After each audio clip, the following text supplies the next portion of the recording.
Innal hamdalillah nahmaduhu wa nasta'inuhu wa nastaghfiruh wa na'udzu billahi min syururi anfusina wa min sayyiati a'malina may yahdihillahu fala mudhillalah wa may yudlilhu falan tajida lahu waliyyan mursyida.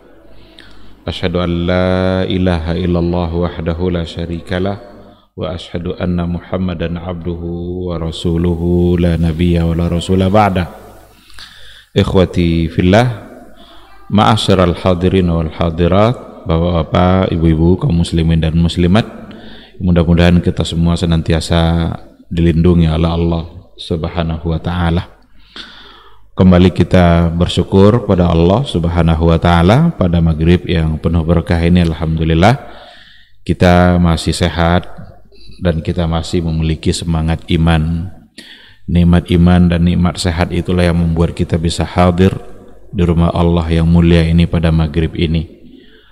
Mungkin ada di antara saudara kita yang ingin hadir tapi dia sakit, atau mungkin dia mau hadir tapi ada hal-hal lain yang tidak bisa dia tinggalkan. Tapi alhamdulillah kita bersyukurlah karena ada kemuliaan yang kita dapatkan pada maghrib ini. Salat berjamaah sudah kita tunaikan dan kemuliaan kita berada duduk di majelis ilmu. Kata Rasulullah sallallahu alaihi wasallam, jika kalian lewat di sebuah taman surga maka mampirlah. Ada sahabat yang bertanya, apa itu taman surga itu ya Rasulullah? Kata Rasul, halaqah zikir. Halaqah zikir di situ artinya adalah halaqah ilmiah, majelis-majelis ilmu, di mana di majelis itu disebut ayat-ayat Allah dan sunnah-sunnah Rasulullah sallallahu alaihi wasallam. Mudah-mudahan semua fadilah itu pada maghrib ini insyaallah bisa kita dapatkan. Amin ya rabbal alamin. Kita juga harus berselawat dan salam untuk Rasulullah sallallahu alaihi wasallam sebagai bukti bahwa kita benar-benar cinta dan rindu kepada beliau. Rasul adalah orang yang sangat mencintai kita. Rasul adalah orang yang sangat merindukan kita. Doa-doa kebaikan selalu datang dari beliau. Yang diinginkan oleh Rasul untuk kita itu hanyalah kebaikan demi kebaikan. Maka ia berjuang mengorbankan segala-galanya demi menyampaikan syariat Allah, dan syariat itu sesungguhnya adalah untuk kemaslahatan kita di dalam menjalani kehidupan baik di dunia apalagi nanti kehidupan di akhirat. Mudah-mudahan kita semua bisa atau layak untuk mendapatkan syafaatnya di yaumal mahsyar, yauma la yanfa'u malun wala banun illa man atallaha biqalbin salim. Ikhwati fillah, ma'asyiral hadirin wal hadirat, rahimani Allah wa iyyakum. Kembali pada maghrib ini kita akan melanjutkan kajian kita dengan tema maqasidus syariah, yang dalam hal ini kita sudah sampai pada maqasid as-syariah fis shalah. Maqasidus syariah yang ada di dalam ibadah salat. Pada maghrib ini kita masih berada pada maqasidus shalah itu, karena ada banyak hal yang perlu kita ketahui. Kenapa kita harus sholat? Kenapa Allah Subhanahu wa ta'ala memerintahkan sholat? Dan kenapa pula ibadah sholat itu merupakan ibadah yang paling mulia di sisi Allah Subhanahu wa ta'ala. Bahkan dia adalah ibadah yang pertama kali dihisab di akhirat kelak. Oleh karena itu jangan main-main dengan sholat, jangan permainkan ibadah sholat.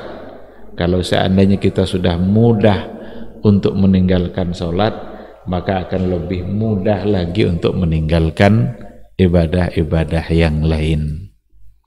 Kalau seandainya ibadah sholat yang merupakan hak Allah, maka akan lebih mudah.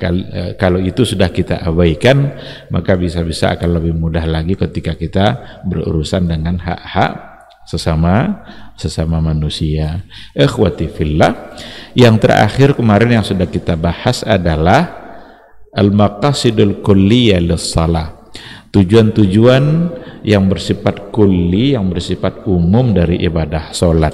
Sudah dua yang kita bahas pada pertemuan yang terakhir.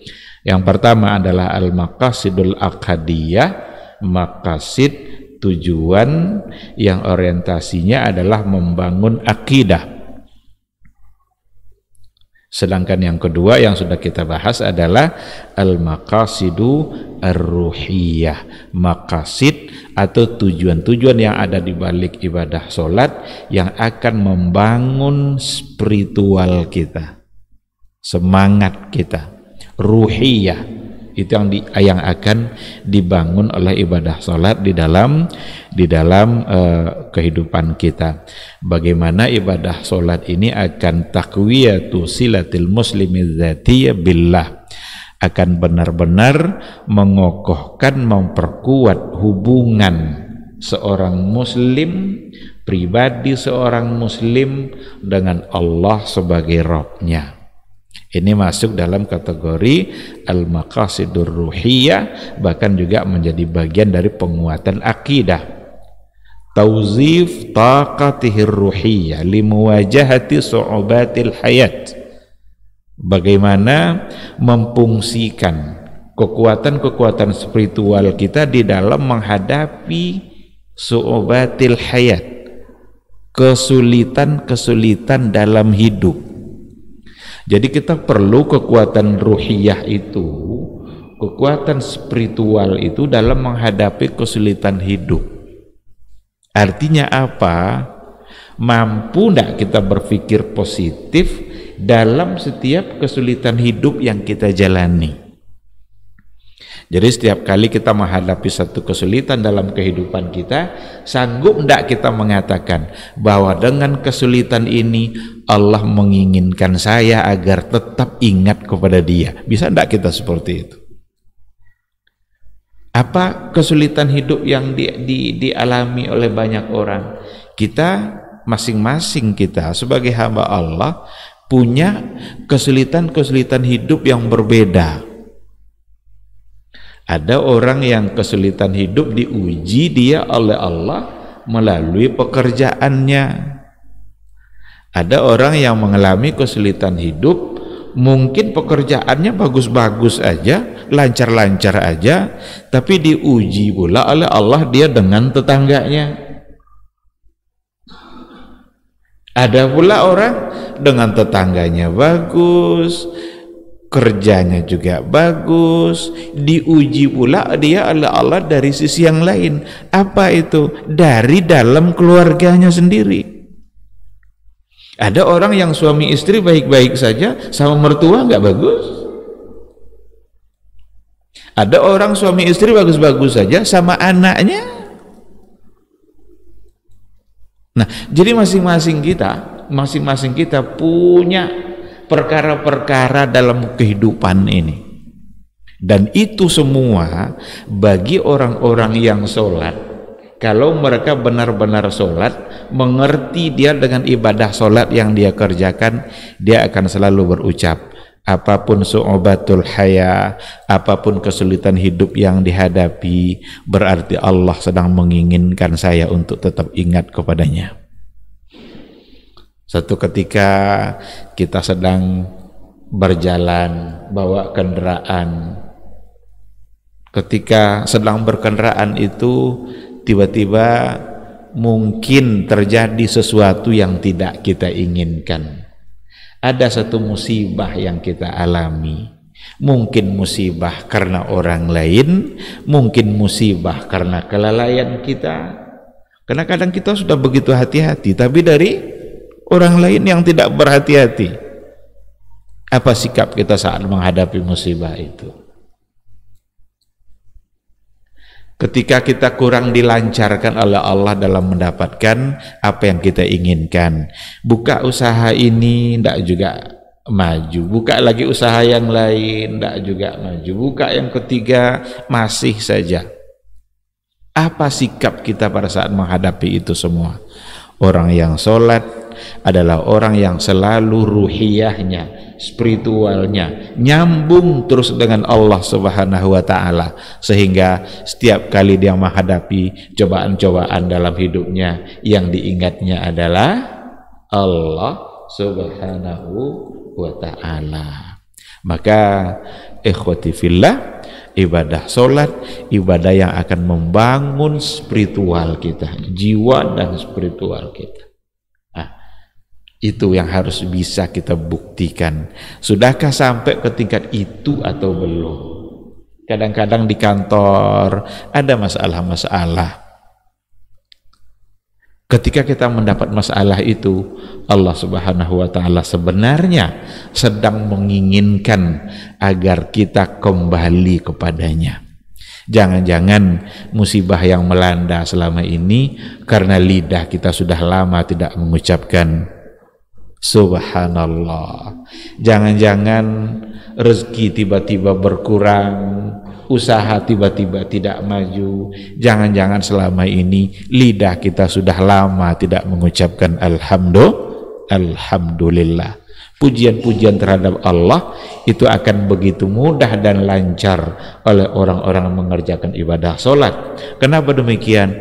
Karena solat itu sendiri sesungguhnya adalah zikir yang paling utama yang kita lakukan untuk Allah Subhanahu wa ta'ala. Jadi itu al-maqasidul aqadiyah wal maqasidur ruhiyah, maqasid yang sifatnya membangun akidah dan membangun spiritual, itu dua hal yang hubungannya dengan Allah. Tapi ternyata ibadah solat maqasidnya tidak hanya terhenti pada bagaimana kita selalu menjaga hubungan antara kita dengan Allah. Tidak hanya situ, tidak cukup sampai di situ saja.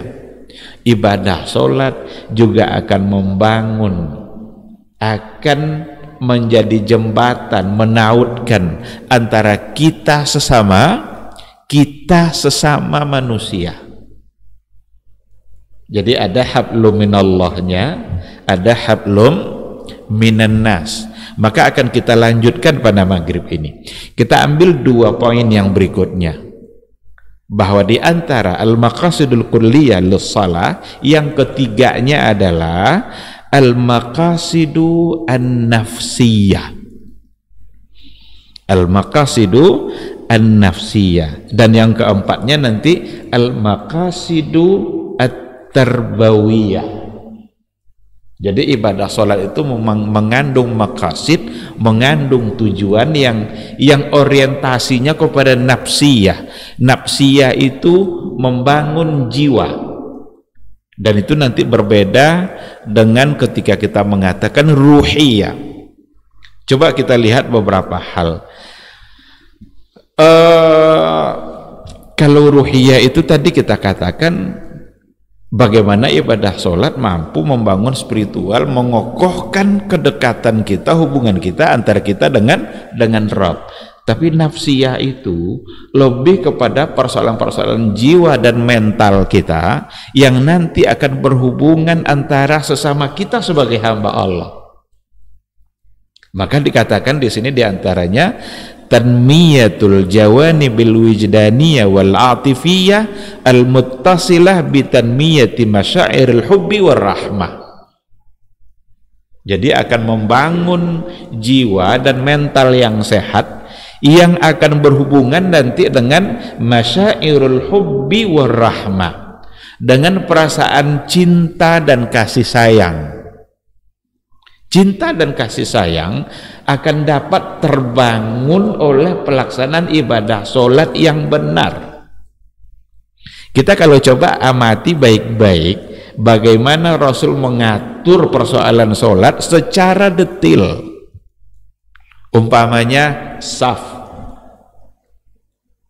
ini benar-benar diatur oleh Nabi. Nabi belum akan takbiratul ihram sebelum saf lurus. Dalam hadis dikatakan Nabi berucap istau wa'tadilu, lurus dan rafatkan saf. Istau sawu sufufakum fa inna taswiyatas sufufi min tamamis salah. Karena sesungguhnya lurus dan rapatnya saf itu adalah bagian dari kesempurnaan sholat. Berarti tidak sempurna sholat kalau seandainya safnya tidak. Kan itu artinya, karena dia bagian dari kesempurnaan. Nah, Nabi belum akan takbiratul ihram sebelum safnya benar-benar lurus. Dalam hadis lain dikatakan oleh Rasul, la tusawwunna sufufakum au la yukhalifannallahu baina qulubikum. Kalian luruskan safkah atau hati kalian akan berpecah belah. Jadi hanya ada dua alternatif. Saf lurus atau masyarakatnya berantakan. Jadi oleh Nabi, berdasarkan kepada hadis yang tadi itu, lurus atau tidak lurusnya saf itu bisa menjadi standar baik atau tidak baiknya satu masyarakat. Jadi kalau mau tahu baik tidak baiknya saf masyarakat, baik tidaknya kehidupan masyarakat, tengok safnya. Kalau seandainya tumit sama tumit saja tidak bisa ketemu, maka hati sama hati akan lebih sulit untuk ketemu. Maka kalau sholat itu kan hadzu bainal manaqibi wal aqdam, temukan tumit sama tumit. Maka yang jadi ukuran bukan ujung jari yang harus diratakan, tapi tumit kita. Karena bisa saja jari kita tidak sama ukurannya, tapi dengan mengukur tumit itu akan bisa membuat saf menjadi lurus.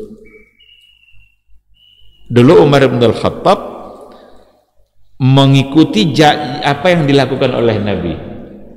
Disuruhnya sahabat-sahabat agar lurus safnya. Nampaklah oleh dia ada satu yang di sudut sana agak maju ke depan. Datang Umar bin Al-Khattab, dipukulnya perutnya. Luruskan saf. Kata sahabat itu, saf saya sudah lurus ya Rasulullah, tapi perut saya besar. Jadi rupanya perutnya buncit, jadi agak membesar, agak ke depan dia, tentu tidak sejajar dengan perut yang lain. Oleh Umar diduganya itu kakinya yang tidak sampai segitu. Karena itu menjadi standar oleh Rasul. Luruskah saf atau perpecahan akan turun di tengah-tengah kalian.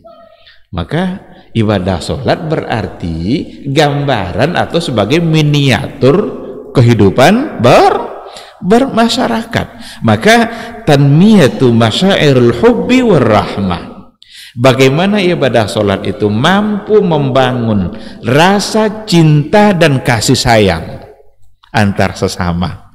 Ada rasa kepedulian kita antar sesama kita melalui ibadah sholat. Dan begitu dulu Rasulullah SAW mengajarkan. Rasul satu ketika saat itu dia sedang ruku.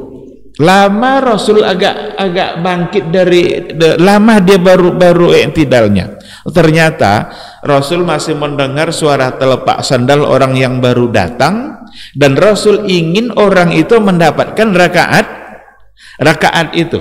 Maka lama Nabi ruku gini. Saat ruku dengar dia ada telapak kaki yang sedang berjalan. Biasanya orang kalau nengok imam sudah ruku, apa yang dilakukan oleh seseorang? Kan agak bergegas kan, agak buru-buru. Walaupun kata Nabi, "Iza ataitumus salata fa'alaikum bis-sakinah." Kalau kalian datang menuju sholat, tenang saja jalan, tidak usah buru-buru. Nanti apa yang kalian temukan, fama adraktum fasallu. Sedang apa imam itu, kamu ikuti saja itu. Wa ma fatakum fa'atimu. Kalau ada yang kurang nanti bisa ditambah. Itu sudah diajarkan Nabi. Tapi Nabi tahu dia perasaan orang tadi itu. Ini pasti dia akan ingin mendapatkan rakaat itu. Lama dia ruku. Saat Nabi ruku, sahabat itu masuk ruku pula dia bersama Nabi. Setelah itu barulah Nabi i'tidal. Satu ketika Rasul sedang sholat, dengar dia suara bayi yang menangis. Dengar dia suara bayi yang menangis. Lalu yang terlintas dalam pikiran Nabi ketika itu, tentu ibunya ada yang sholat di belakang bersama Nabi. Kalau seorang ibu sedang sholat lalu anaknya menangis, bagaimana kira-kira perasaan seorang ibu? Tentu yang diingatkan, yang ada dalam pikirannya adalah bayinya yang sedang menangis. Maka Nabi ketika itu membaca ayat yang sangat pendek. Apa tujuannya? Agar cepat bisa selesai, kemudian ibunya nanti bisa cepat menemui bayinya yang sedang menangis. Nampak enggak itu? Bagaimana ibadah sholat? Orang-orang yang benar-benar sholat sesungguhnya adalah orang-orang yang memiliki kepedulian sosial. Orang-orang yang di hatinya ada rasa cinta, ada rasa kasih sayang antar sesama. Karena ibadah sholat membuat dia dekat dengan Allah. Kalau kita sudah dekat dengan Allah, itu akan mencurahkan kasih sayang antar kita sesama hamba Allah subhanahu wa ta'ala. Selesai sholat, Rasulullah Sallallahu Alaihi Wasallam bersama para sahabatnya, tiba-tiba Nabi tahu ada seorang miskin. Seorang yang miskin itu dia tidak punya pakaian, pakaiannya hanya itu aja yang dia pakai. Kehidupannya juga sangat berbeda dengan yang lain. Lalu dianjurkanlah oleh Rasulullah Sallallahu Alaihi Wasallam ketika itu agar sahabat-sahabat yang lain membantu sahabat yang miskin ini. Dianjurkan oleh Nabi, berikanlah apa yang kalian punya. Kalau seandainya siapa yang memberikan, siapa yang membantu dan meringankan kesulitan hamba Allah di dunia ini, nanti Allah akan ringankan kesulitannya di akhirat kelak. Jadi selalu saja hal-hal duniawi ini dikaitkan oleh Nabi dengan ukhrawi, dengan akhirat. Apa saja kerja-kerja dunia kita, Nabi selalu mengaitkannya dengan akhirat. Karena memang ayat-ayat juga seperti itu. Berapa banyak kita baca dalam Al-Quran, iman kepada Allah selalu digandengkan dengan iman kepada hari akhir. Dalam Quran, dalam hadis sama. Man kana yu'minu billahi wal yaumil akhir, man kana yu'minu billahi wal yaumil akhir falyakul khairan aw liyasmut. Man kana yu'minu billahi wal yaumil akhir falyukrim jarahu. Siapa yang beriman kepada Allah dan hari akhir, maka berkatalah yang baik-baik saja atau diam. Hanya dua pilihannya. Lidah kita ini kalau tak mengucapkan yang baik, maka diam saja. Dan itu ciri-ciri orang beriman kepada Allah dan hari akhir. Siapa yang beriman kepada Allah dan hari akhir, muliakanlah tetangganya. Yang berikutnya, siapa yang beriman kepada Allah dan hari akhir, muliakanlah tamunya. Selalu saja Allah, hari akhir, lalu ada pekerjaan-pekerjaan dunia kita. Dan itu menggambarkan bahwa apapun yang kita kerjakan di dunia ini takkan ada satupun yang sia-sia. Pasti itu. Kebaikan apapun yang kita kerjakan di dunia ini tak akan ada satupun yang sia-sia di sisi Allah subhanahu wa ta'ala. Tiga yang disebut Nabi tadi itu kan berkata baik. Berapa banyak orang lidahnya yang tidak terjaga. Tapi orang yang sholat, orang yang benar-benar dalam sholatnya, maka dia akan mampu menjaga lidahnya. Maka kata Rasulullah Sallallahu Alaihi Wasallam, al-muslimu man salimal muslimuna min lisanihi wa yadihi. Orang muslim yang baik itu adalah orang yang apabila muslim yang lain terjaga dari lidah dan tangannya. Dan itu akan mudah dilakukan oleh mereka-mereka yang sholat, yang benar-benar mengerjakan ibadah sholat. Kenapa demikian? Karena lapas-lapas kita dalam sholat itu kan lapas zikir semua, pengagungan kepada Allah semua, mengingatkan kita kepada akhirat yang nanti akan dibalas oleh Allah, semua bentuk perbuatan-perbuatan yang kita lakukan. Maka kalau sholat kita benar, akan berpengaruh pasti nanti pada kebaikan-kebaikan amal yang lain. Maka wajarlah ketika dikatakan oleh Allah Subhanahu wa taala, innas salata tanha anil fahsya'i wal munkar. Jadi al-maqasidun nafsiyah, maqasid orientasinya membangun jiwa. Ada sifat-sifat baik yang harus dimiliki oleh jiwa kita ini dalam kehidupan bermasyarakat. Dan di satu sisi juga ada al-amrad an-nafsiyah namanya. Al-amradun nafsiyah itu adalah penyakit-penyakit jiwa, penyakit-penyakit jiwa yang mudah hinggap pada jiwa manusia. Dan kalau itu sudah ada, itu akan merusak masyarakat dan akan bisa hilang ketika mereka benar-benar mengerjakan sholat. Apa diantaranya? Banyak sekali kan kalau kita bicara al-amradun nafsiyah, nanti penyakit-penyakit jiwa. Karena diantara maksud al-maqasidun nafsiyah di sini dikatakan takhlisul insan minal amradin nafsiyah, membebaskan manusia dari berbagai macam bentuk penyakit-penyakit jiwa. Penyakit jiwa itu angkuh, sombong, hasad, kan itu semua penyakit jiwa. Iri dalam kehidupan masyarakat itu bagian dari penyakit jiwa. Angkuh, sombong, itu semua.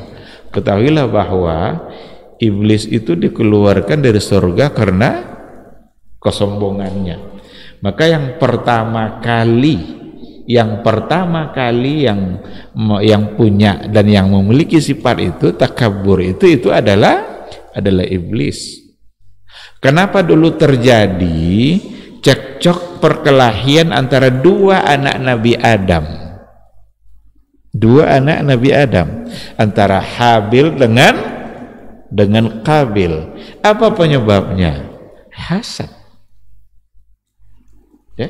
Jadi itu merupakan sumber dari penyakit-penyakit hati yang lainnya. Kalau kita bisa terbebas dari penyakit-penyakit induknya itu, dari usulul khataya itu, kalau bisa bebas, maka akan bisa terbebas pula dari penyakit-penyakit yang lain. Nah, ikhwati fillah, kita pahami dari ayat Al-Quran bagaimana ibadah sholat akan membuat kita terbebas dari berbagai penyakit-penyakit hati, seperti juga keluh kesah, suka mengeluh. Al-Quran yang bilang seperti itu. Apa kata Allah dalam ayatnya? Innal insana khuliqa halu'a. Sesungguhnya manusia itu diciptakan dalam keadaan berkeluh kesah. Iza massahu syarru jazu'a wa iza massahul khairu manu'a. Apabila dia diberikan ujian dan musibah, cobaan oleh Allah, jazu'a, dia akan mengeluh terus. Tapi kalau diberikan kebaikan-kebaikan, dilebihkan rezekinya oleh Allah, manu'a, dia malah menjadi orang yang bakhil.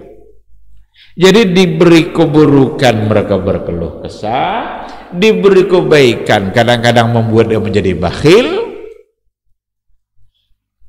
Ada orang yang kalau semakin kaya malah semakin pelit, karena yang dia bayangnya adalah susahnya dia bekerja. Enak-enak aja kamu minta dari saya yang bekerja. Tetapi Al-Quran juga mengatakan illal musallin, kecuali orang yang sholat. Kenapa Allah kecualikan orang yang sholat? Berarti orang yang sholat tidak seperti itu. Orang yang sholat itu dia punya tempat mengadu. Orang berkeluh kesah itu ketika dia menyandarkan kehidupannya kepada dirinya sendiri, sementara dirinya adalah lemah, maka akan selalu dihantui oleh keluh kesah.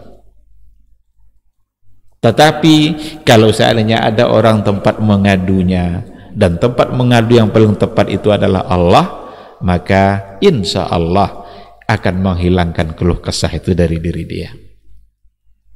Lagi-lagi ya kan sering berpikir negatif kan.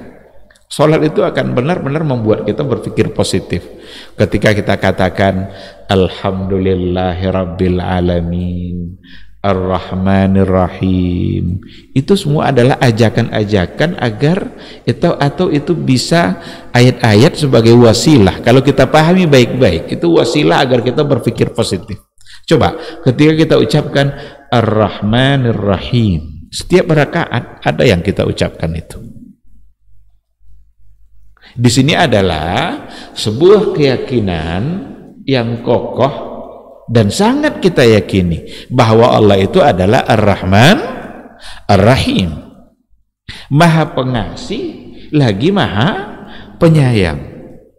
Ketika kita sudah yakin bahwa Allah Maha Pengasih lagi Penyayang, dan kasih sayang Allah itu tak pernah berbatas kapan dan dimanapun kita berada, dan itu artinya adalah keadaan apapun yang kita hadapi pada saat itu akan ada kasih sayang Allah Subhanahu wa ta'ala. Nah, harusnya dibawa pikiran seperti itu, karena kita sudah berulang-ulang mengucapkannya Ar-Rahmanir Rahim. Masa ketika sedikit diuji aja oleh Allah lalu lupa sama Ar-Rahmanir Rahim? Banyak orang yang sibuk menangisi apa yang hilang, tapi dia lupa dengan apa yang masih tersisa. Umpamanya punya uang 10 juta, hilang 1 juta. Ada 10 juta, dia punya uang, hilang 1 juta. Habis waktunya menangisi yang 1 juta yang hilang ini, tapi lupa dia yang 9 juta yang masih tersisa. Jangan-jangan hilangnya juga karena kita. Karena uang itu kalau tak kita keluarkan dengan sebab yang baik, dia akan keluar dengan cara yang mungkin kita tidak inginkan. Seharusnya kita berinfak, hendak berinfak. Seharusnya kita bersedekah, hendak bersedekah. Tiba-tiba rusak mobil kita. Semua bayarannya itu sama dengan yang seharusnya kita keluarkan. Karena habis untuk memperbaiki. Atau rezekinya lancar terus, nikmat Allah melimpah pada diri dia, tapi tidak mau mengeluarkan hak-hak yang harus dia keluarkan. Tiba-tiba diberi dia oleh Allah sakit yang biayanya menghabiskan uang yang seharusnya dia keluarkan. Maka agar uang itu diganti oleh Allah, keluarkan. Tapi kalau tidak dikeluarkan, nanti Allah tidak ganti-ganti, karena tidak ada yang perlu diganti. Oleh karena itu, berpikir positif itu penting.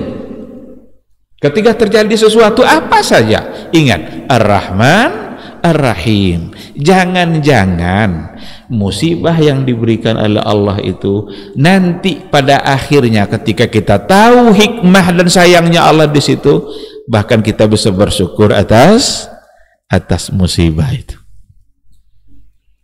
Itu tidak jarang terjadi itu. Kadang keluar ucapan dari dia, untung kemarin saya begini-begini. Padahal begini-begini itu dulu dia anggap sesuatu yang tidak baik. Tapi karena ternyata itu cara Allah untuk memberikan kebaikan. Ingat dulu waktu ada pesawat yang jatuh itu, Ada satu penumpang yang tidak jadi ikut. Kenapa? Karena terlambat disebabkan oleh macet. Kan itu ada diberitakan kan, dia terlambat, ngomel-ngomel dia terlambat itu. Macet di jalan, akhirnya sampai di bandara pesawat sudah berangkat. Sudah terbang dia tidak jadi masuk karena terlambat. Tidak berapa lama dapat dia berita bahwa pesawat yang tadi jatuh dan semua penumpangnya mati. Apa katanya? Untung saya terlambat. Pada akhirnya yang tidak kita inginkan itu ternyata kita bersyukur kepada Allah. Maka bisa saja ketika Allah menunda apa yang kita inginkan, ternyata ada kebaikan yang ingin diberikan oleh Allah Subhanahu wa ta'ala. Ketika ada sesuatu yang terjadi yang di luar keinginan kita, maka ingat, semua itu adalah kehendak Allah, dan itu membuktikan bahwa Allah berkehendak mutlak dalam kehidupan kita. Bahwa yang akan terjadi dalam kehidupan kita ini bukan apa yang kita inginkan, tapi adalah apa yang diinginkan oleh Allah Subhanahu wa ta'ala. Ikhwati fillah, pikiran seperti itulah yang akan ada pada orang yang sholat. Jiwa-jiwa orang yang sholat adalah jiwa-jiwa yang dihiasi oleh berbagai sifat-sifat baik dan akan jauh dari berbagai sifat-sifat penyakit-penyakit jiwa yang memang tidak baik dan tidak perlu ada di dalam kehidupan kita. Tidak ada yang harus kita perlu keluh kesahkan. Ini kadang-kadang lama ndak hujan, keluh kesah kita. Lama ndak hujan, jalan udah berdebu.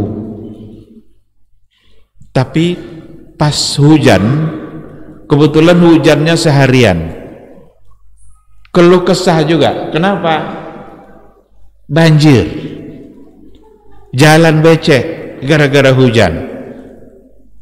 Lalu kita mau apa? Lambat diberi hujan mengeluh, dikasih hujan juga mengeluh. Ini yang halua itu. Ini yang halua itu, berkeluh kesah. Orang yang sholat, orang yang selalu punya tempat mengadu apapun persoalan yang dia hadapi, dia punya Allah Subhanahu wa ta'ala. Yakinlah bahwa sesungguhnya kehidupan kita ini bukan kita yang mengatur, tapi Allah yang menentukan. Apa yang diinginkan oleh dua pasangan suami istri yang baru menikah, yang diinginkannya adalah mendapat anak. Tapi apakah semua mereka yang menikah lalu mendapat anak? Tidak. Itu menandakan bahwa bukan dia yang menentukan kehidupan.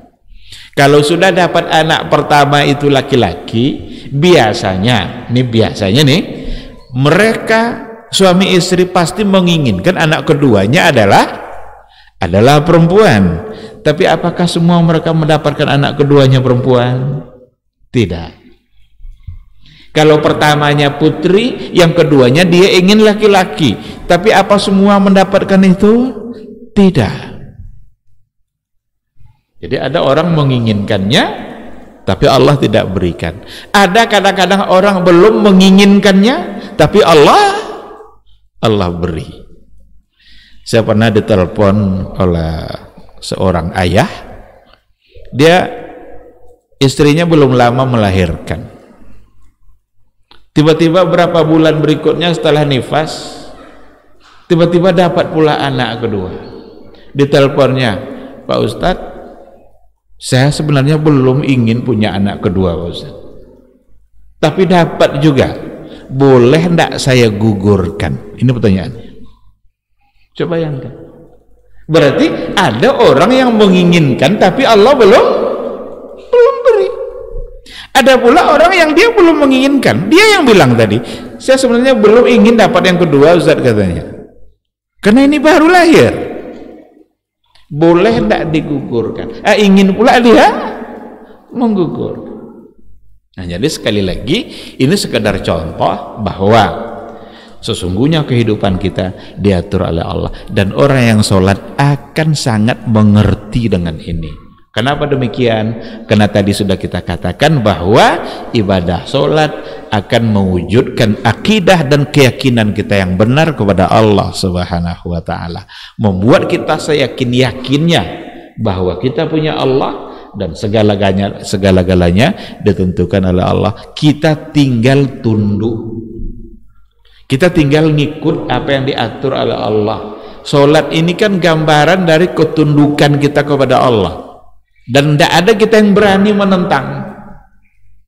Coba ketika Nabi mengatakan bahwa solat kalian itu harus dalam keadaan suci, maka berwuduklah dulu sebelum solat. Sekarang pertanyaan saya, ada tidak orang yang berani solat tapi tidak berwuduk? Tidak ada. Tidak akan ada yang berani masuk dia ke saf Allahu Akbar padahal dia tidak berwuduk, belum dia berwuduk.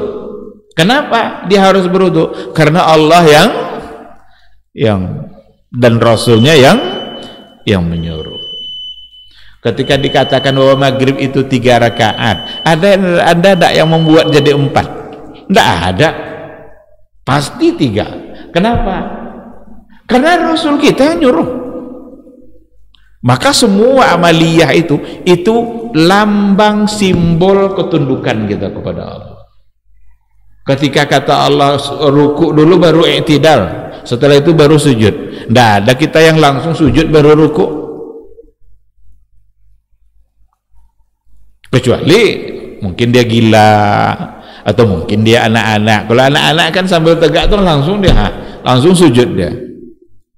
Tapi orang-orang yang sudah mengerti, orang-orang yang punya akal, dia pasti akan mengikuti langkah-langkah yang diatur oleh agama. Itu semua gambaran dari ketundukan kita kepada Allah Subhanahu wa ta'ala.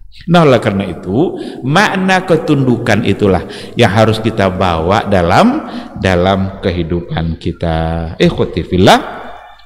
Jadi ini pada poin yang 3 dan 4 ini ya, al-maqasidun nafsiyah, bagaimana salat bisa membangun jiwa kita, menghindarkan dari berbagai macam penyakit jiwa, dan juga nanti mengandung al-maqasidut tarbawiyah, ada nilai-nilai tarbiyah dalam ibadah solat. Ibadah solat mendidik kita berbagai macam bentuk sifat-sifat yang baik, seperti yang kita contohkan tadi.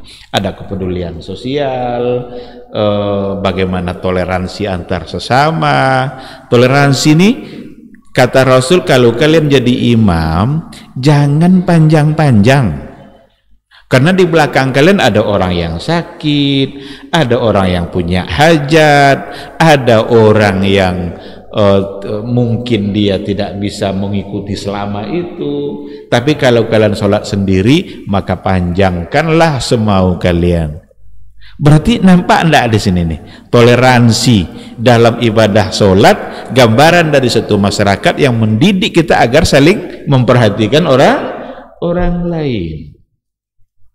Nah, ikhwati fillah, sekira tentu akan sangat banyak lagi contoh-contohnya. Cuma mudah-mudahan apa yang disampaikan tadi bisa kita pahami. Sekali lagi, mudah-mudahan kita adalah orang-orang yang senantiasa menjaga solat kita dan mengambil makna-makna besar yang ada dalam pelaksanaan ibadah solat untuk kita bawa pengaplikasiannya dalam kehidupan kita sehari-hari. Mudah-mudahan Allah selalu membimbing kita untuk tetap istiqamah di dalam menjalankan agamanya sampai akhir hayat nanti. Amin amin ya rabbal alamin. Subhanakallahumma wa bihamdika asyhadu an la ilaha illa anta astaghfiruka wa atubu ilaik. Wassalamualaikum warahmatullahi wabarakatuh. Ketahuilah bahwa ketika kita mengikuti sebuah majelis ilmu, itu sesungguhnya Allah sedang memberikan kepada kita sekian banyak fadilah dan keutamaannya. Karena sungguh sangat mulia orang-orang yang berada di majelis ilmu. Orang-orang yang berada di majelis ilmu adalah orang-orang yang akan dimudahkan baginya jalan menuju surga Allah. Dalam hadis dikatakan oleh Rasulullah sallallahu alaihi wasallam, man salaka tariqan yaltamisu fihi ilman sahalallahu lahu tariqan ilal jannah. Barang siapa yang menempuh satu jalan di mana tujuannya adalah untuk mendapatkan ilmu, maka Allah akan mudahkan baginya jalan menuju surga. Surga itu perlu iman, dan mendapatkan surga itu perlu ilmu. Maka di majelis ilmu lah kita bisa menumbuhkan iman kita, dan di majelis ilmu lah kita bisa mendapatkan ilmu pengetahuan. Maka sering-seringlah menghadiri majelis yang bisa menambah iman kita dan juga bisa menambah ilmu, agar surga Allah itu benar-benar semakin dekat dengan kita bersama.